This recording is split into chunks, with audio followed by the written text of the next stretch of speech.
Welcome back to the channel. It looks much different than it did last time. If you were one of the ones that used to watch the phone videos with the green screen, you're an OG and I appreciate you. Thank you for being here. My name is Jake and I started a company called Gridbase, and as a part of that whole situation, you gotta test products, and some products do well and some products fail, and one of the projects that didn't do as well as I wanted it to was a project called Microdeck. Microdeck was much the same as the full-size units that I sell, but it was in a much smaller package. And so I thought, you know what, I've got one more in stock, let me do a giveaway. All of a sudden there ended up being a ton of people who were really interested in Microdeck. So I kind of was spinning my wheels thinking, what should I do?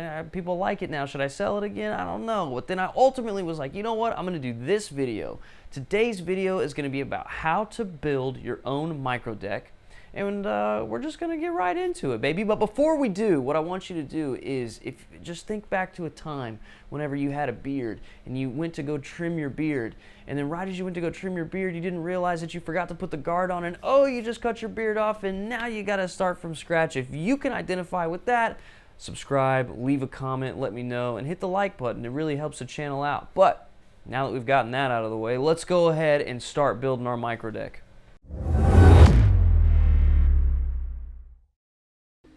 Alright, so here we have a Microdeck. Off-grid maps, off-grid internet, you get it.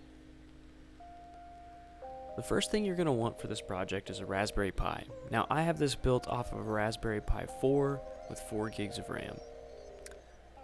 I also really like these screens. You can find these screens available on my Patreon, and I hope to offer them on my website soon. This is an adapter that goes from HDMI to micro HDMI, and it comes with the screen. Now these are a little tricky, 90-degree USBs. I can't find them solo, so you gotta order 2-packs, and you gotta order two 2-packs. And then of course this keyboard, this is also linked to my Patreon. Now these are the 3D files that you will need to print. And if you don't have a printer and you want me to print them for you, just hit me up. And then of course a Pelican 1040. Pretty straightforward. So now let's talk about assembly. You're going to want a micro SD like this, and you want to make sure, yeah, I was going to say don't drop it. I sell those on my website if you just want to skip the programming part. This hardware comes with the screen. That's going to help affix the Raspberry Pi to the screen. So the first thing you're going to want to do is go ahead and attach the hardware to the back of the screen. Like so.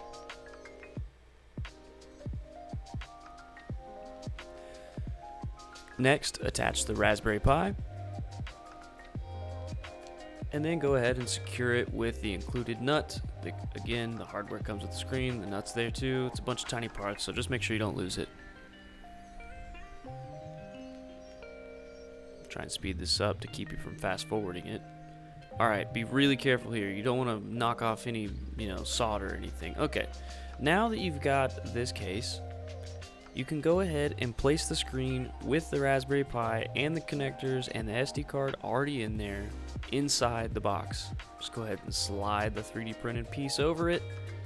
And then what's really nice about this is that it's, oh, I forgot to mention, I forgot that USB-C right there. But there's a 90-degree USB-C that's supposed to go in that hole.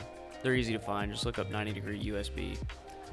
What I was saying is that this whole thing is a press fit, and as you can see, it fits in there really nicely. You can center it up, and if my camera would focus, there we go. You can see it's nice. Obviously I need to fix my printer settings, it looks awful there, but the whole point is that the thing's a press fit and that it doesn't fall out, right?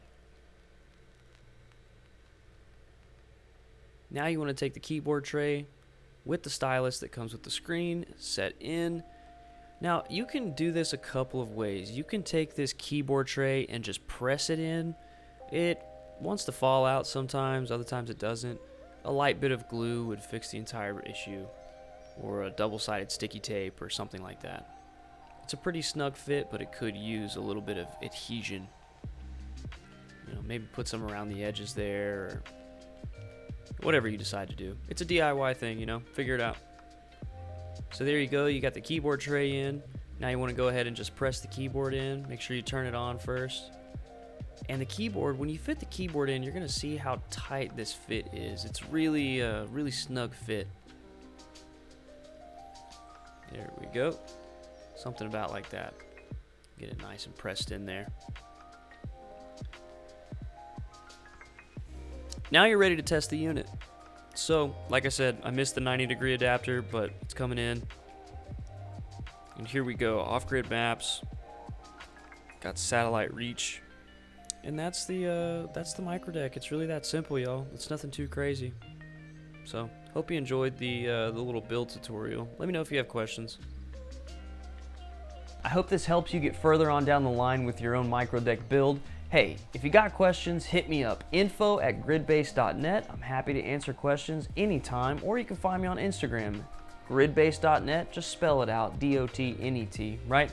And if you're interested in becoming a patron, there's a lot more videos like this on the Patreon. I've also got full build sheets with links to all the different parts you need, so if you just want it spoon-fed to you a little bit more, I understand. This stuff can be frustrating, and that's what the Patreon's for. There's links to it on the website. You can find it if you want to, and I'm sure I'll put some in the bottom of this video.